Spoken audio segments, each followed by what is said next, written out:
துரதிருஷ்டவசமாக சில மனித மிருகங்கள் வந்து கடுமையாக தாக்குறதுனால உங்களுடைய மகன் அஜித்குமார் அவர்கள் வந்து மரணம் அடைஞ்சிட்டாங்க. தைரியமாக இருங்கம்மா. உங்களுக்கு நீதி கிடைக்கின்ற வரை அதிமுக உங்களுக்கு துணை நிற்கும், நாங்களும் உங்களுக்கு துணை நிற்போம். இது மீள முடியாத துயரம். ஒரு தாய் வந்து தன்னுடைய மகனை இழக்கிறதுங்கிறது ஒரு மிகப்பெரிய கொடுமையான விஷயம். இது யாராலையும் மன்னிக்க முடியாதது. இதை வந்து பெற்ற தாய்க்கு தான் அந்த வழி தெரியும்.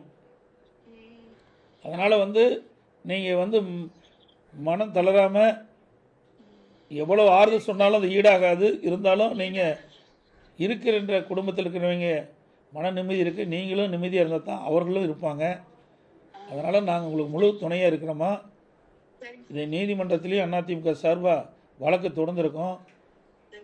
நீதிமன்றத்தின் மூலமாக நீதி நிலைநாட்டப்படும். உங்களுக்கு நியாயம் கிடைக்குமா.